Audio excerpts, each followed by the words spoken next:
As we're coming to the end of the course, I want to finish with a case study of Nipissing Serenity Hospice in North Bay. And this is partly because I think it's important to look in detail at a particular hospice, and also because I have experience with this hospice, so I can speak to it.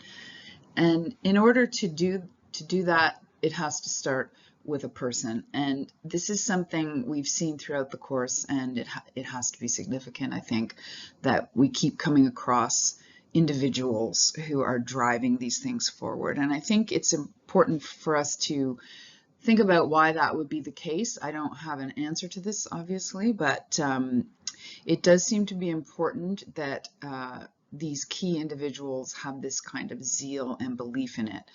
And I don't think it's that puzzling that this is often based in religious belief, because as I've said in other parts of the course, a lot of the things that are being done and asked of the person are so challenging and time consuming that there has to be some higher meaning to it. It doesn't always have to be religious. I've certainly met people that work in the sector that aren't specifically religious, but they generally, as I've said before, have some kind of a humanitarian impulse. It's not something people do as a career, and certainly in the founding of Nipissing Serenity Hospice, there was no money for these people at all. It was all volunteer work. So I do think this is very intriguing and says a lot about civil society. And if that's a measure, I think this is something I noticed when I moved to North Bay, that there's definitely, it's a very charitable community, and in a variety of ways. And so definitely I think that made it, not that it wasn't challenging, but it made it a little bit easier that that ethos already existed. And I do think it's a sign of the health of our society. Not that there aren't a lot of improvements that need to be made, but that we have people like this that step up and go beyond themselves. And so I need to talk about Mathilde, Gravelle, Bazinet if I'm going to talk about Nipissing Serenity Hospice, because they're completely intertwined. And there's not a lot written about her, which shouldn't be surprising. That's true of most of us. There's not a lot written about us unless you're somebody like Cicely Saunders. So I did interview Mathilde, and so I will be drawing on some of that as we move through here.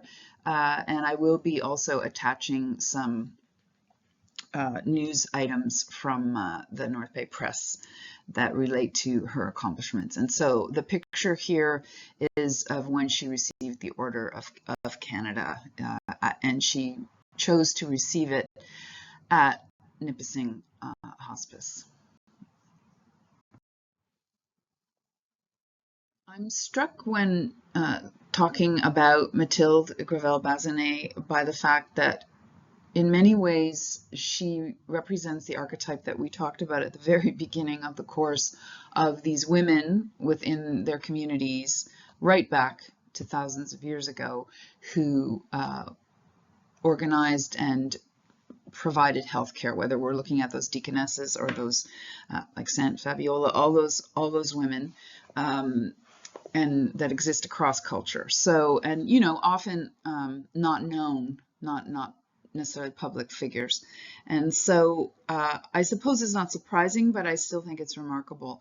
And it also speaks to the fact that when we're looking at hospice and palliative care, that we come across, and it's not just women, there are men, as we've seen, that it really seems to require these kind of visionary driven people to move it forward. And we've looked at Cicely Saunders, we've looked at Florence Wald, we've looked at Balfour Mount. It took their personalities, their drive, their histories to make this quite radical change in healthcare and in our society.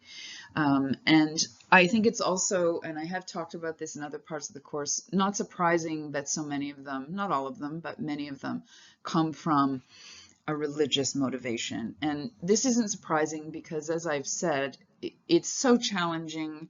They're not getting paid for it, most of them, that why would you do it? There has to be some other motivation. And I've looked at this in various parts of my research, what motivates people towards this kind of selfless service. And it's not the only reason. Sometimes we see with Florence Wald, it's more of a humanitarian political drive, but it has to be something transcendent because it's just too difficult. And we're going to see with Mathilde, she gave years and years of her life to realize this vision, and she's still involved with the hospice.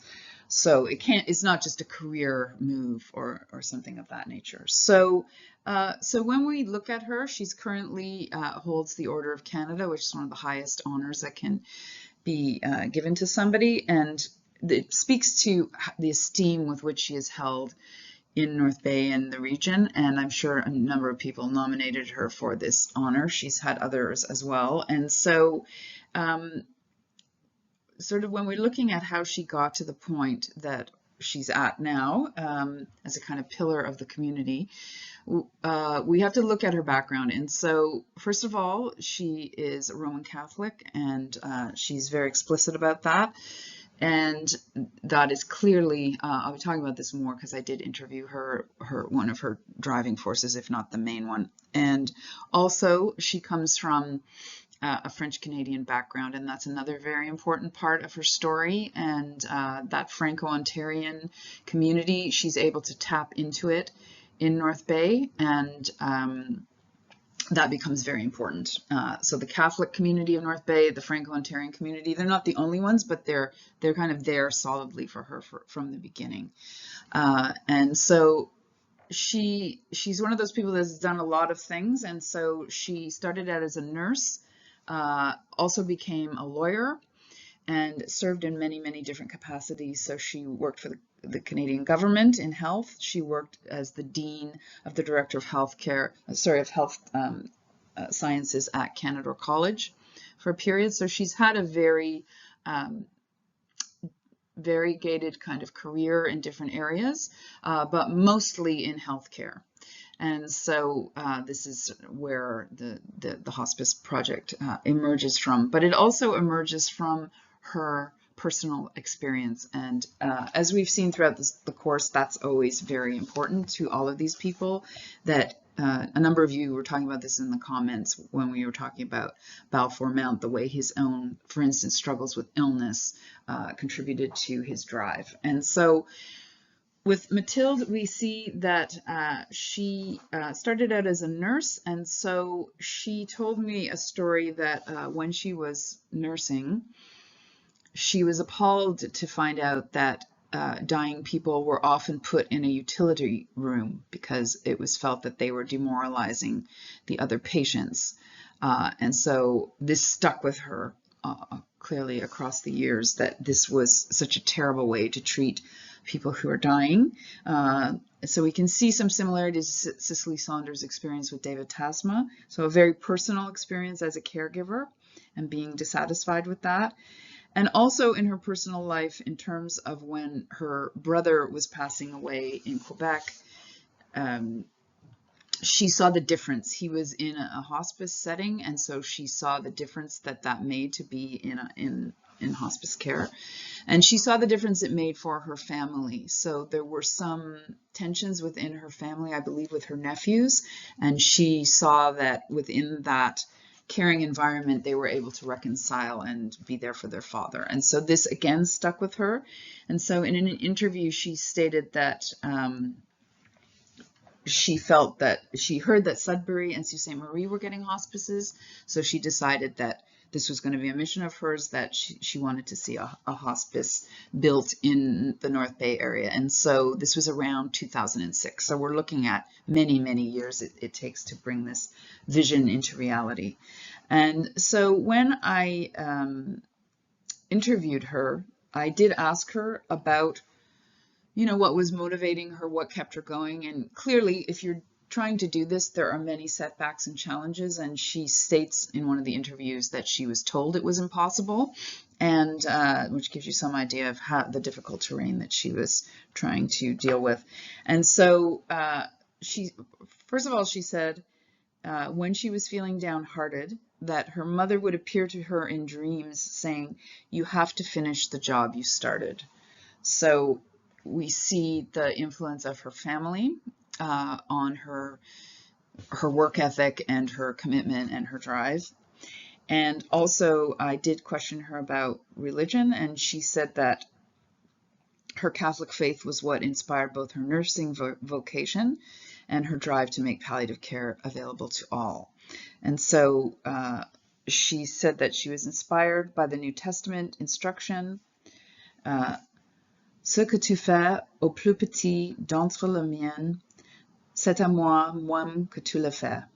So that very famous, one of the most famous quotations from the New Testament, what you do for the least, you do for me. And so we've been talking about this throughout the course, the idea of healthcare as a vocation, and you can see this very clearly in Mathilde Bazinet. And I think just the drive it gave her and the tirelessness, and this is something you see with people like Cicely Saunders, where you're like, where do they get this level of energy? It seems beyond human at certain points. And so when we dig into it, we find that the religious inspiration is very, very central. There aren't a lot of photographs of Mathilde, but I have chosen this one on purpose because this, I think it's important not to kind of have a sentimental picture. The drive that I'm talking about is very practical. And so I have never in my life seen a fundraiser like Mathilde Bazinet. And I've mentioned this in other parts of the course because I have this extreme respect for fundraisers. I've done a little bit of it myself, and I'm terrible at it. And it takes such a certain skill set and background. And so we can see with Mathilde that she calls on all her networks and is willing to ask them for money. And so I think because it is a charitable donation and it's a charity that many, many people believe in, and increasingly people know it's important, that it is a little easier to fundraise in this area, but nonetheless, it doesn't take away from the incredible amount of money she has raised for this hospice. And so one of the ways she's done that is rallying people from going to politicians' offices relentlessly, to going to dinners, to going to fundraisers, to organizing them. She's been there personally, drawing on her personal networks, including church groups and voluntary societies in the North Bay area. And so there was a joke when I was involved with the hospice on the board that you don't go out for coffee with Mathilde because you would either end up volunteering or giving money or both. And so I do think there's an incredible kind of personal power in her because of her devotion that other people, you almost feel guilty not also giving some small amount or some small amount of your time. And so she acts as a kind of an exemplar, as an example to all of us, actually.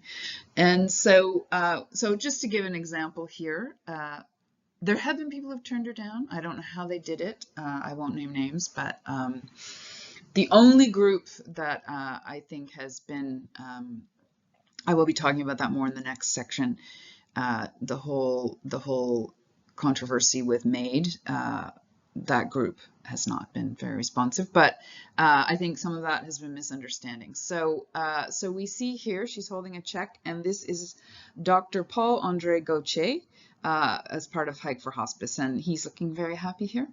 And so she's drawing on also healthcare networks that she has in the area, and she's able to get these donations. And so I could have used many examples. There's the Stockfish Family Foundation that gave 100,000. So when we're getting into those amounts, that's huge. That's a huge amount of money for a small organization. And Mathilde is now director emerita, and so she's the only one who holds that position out of respect by the board of the Nipissing Serenity Hospice. So she's sort of a board director forever, even though she's not officially on the board anymore. She was the founding board chair, and everybody recognizes that basically the hospice would not have happened without her. So she has that kind of special status within the hospice. And in one of the interviews with Gil Ferrand, he said, she's like a mother, the mother of the hospice who keeps coming back to check on her children. And I thought that was very profound. And we talked about sort of gender at the very beginning of the course and how this is gendered. And so I think that's just a very sincere sentiment about, and I think it speaks to the feeling of it, that this isn't just a business relationship. There's a kind of a profound feeling relationship with all the people involved, the volunteers, the staff, the medical personnel, everybody feels that they're part of this larger community. And that has definitely been put in place. That whole kind of feeling the tone has been set by Mathilde Bazinet.